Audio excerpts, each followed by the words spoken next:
Hello guys, welcome to our YouTube channel. तो आज हम लोग क्षितिज का काव्य खंड का वाक पढ़ने जा रहे हैं, कक्षा 9 का। और इसमें हम आपको पूरा एक्सप्लेन करेंगे कि इसमें क्या है। तो आइए चलिए देखते हैं। पहला वाक। रस्सी कच्चे धागे की खींच रही मैं नाव, जाने कब सुन मेरी पुकार, करे देव भवसागर पार।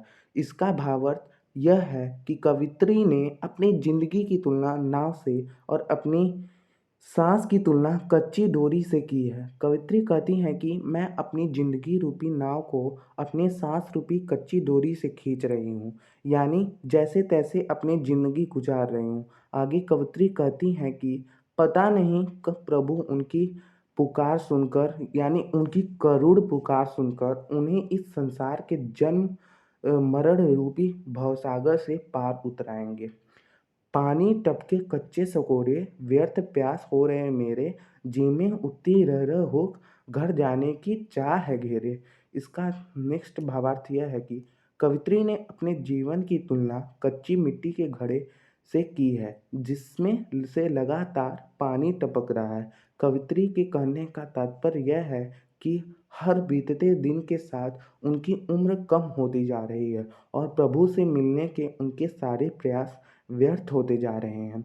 कवित्री आगे कहती हैं कि उनका दिल बार बार प्रभु मिलन को तड़प उठता है और अब उनके अंदर सिर्फ अपने घर जाने, यानी उस परमात्मा में विलीन होने का व्याकुलता बढ़ती जा रही है। दूसरा वाक। खा खाकर कुछ पाएगा नहीं, न खाकर बनेगा अहंकारी। इसका भावार्थ यह है कि कवित्री ने जीवन में संतुलन बनाकर चलने की अहमियत को समझाया है और जीवन में मध्यम मार्ग को अपनाने की बात कही है। कवित्री कहती हैं कि मनुष्य को बहुत अधिक सांसारिक वस्तुओं व भोग विलासिता में लिप्त नहीं होना चाहिए। सांसारिक रूपों में हमें ज़्यादा नहीं लिप्त होना चाहिए। इससे भी कुछ हासिल नहीं होता है, बल्कि इससे प्रतिदिन आत्म केंद्रित बनता चला जाता है। और एकदम सब कुछ त्याग कर वैराग्य धारण करने से भी कुछ हासिल नहीं होता। इससे भी व्यक्ति अहंकारी बन जाएगा। खा खाकर कुछ सम खा तभी होगा संभावी, खुलेगा साकल बंद द्वार की। इसका भावार्थ यह है कि कवित्री कहती हैं कि इसलिए जीवन में संतुलन बनाकर चलना जरूरी है। न बहुत ज़्यादा सांसारिक चीज़ों में लिप्त हो और ना ही एकदम वैराग्य की भावना रखनी चाहिए। दोनों को हमें बराबर करना चाहिए। मतलब हम लोग को संतुलन बना के संतुलन मात्रा में अपने जीवन में जगह देनी चाहिए, जिससे कि हम तो खुश रहें ही और दूसरे के हृदय में भी प्रेम दया का भाव जन्म लेगी। मन की दुविधा दूर होगी और फिर हम सभी लोगों को खुले मन में अपने जीवन में अपना पाएंगे और द्वार सभी लोगों के लिए समान भाव में खोल पाएंगे। तीसरा वाक। आई सीधी राह से गई न सीधी राह, सुसुम सेतु पर खड़ी थी बीत गया दिन आ।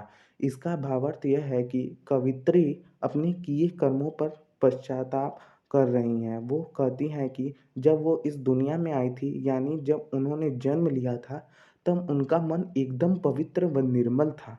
उनके मन में किसी के प्रति राग द्वेष की भावना नहीं थी। लेकिन जब अब जाने की समय आई है, तो उनका मन छल कपट भेदभाव और सांसारिक माया मोह से बंधनों से भरा पड़ा है। मतलब वो भेदभाव से उनका पूरा दिमाग और भरा हुआ है और उन्होंने परमात्मा को पाने का या उनसे मिलन का सीधा रास्ता, यानी भक्ति के मार्ग को चुनने के बजाय हठयोग का मार्ग चुना है। ये रास्ता अच्छा नहीं है। अगर हमारा दिल साफ रहेगा तभी वो प्रभु को देख पाएंगे, तभी प्रभु का मार्ग खुल सकता है मिलने का। और अपने और परमात्मा के बीच सेतु बनाने के लिए कुंडली योग को जागृत करने का सहारा लिया, परंतु वे अपने इस प्रयास में भी असफल हो गईं। और अब जब उनको अपनी गलती का एहसास हुआ, तो वो बहुत देर हो चुका था। अब वो मृत्यु के एकदम निकट पहुँच चुकी थी। जेब टटोली कौड़ी न पाई, माझी को दूँ क्या उतराई। इसका भावार्थ यह है कि कवित्री कहती हैं कि जब अब ज़िंदगी का हिसाब किताब करने बैठी थी, तो उन्होंने अपनी झोली खाली नज़र देखी।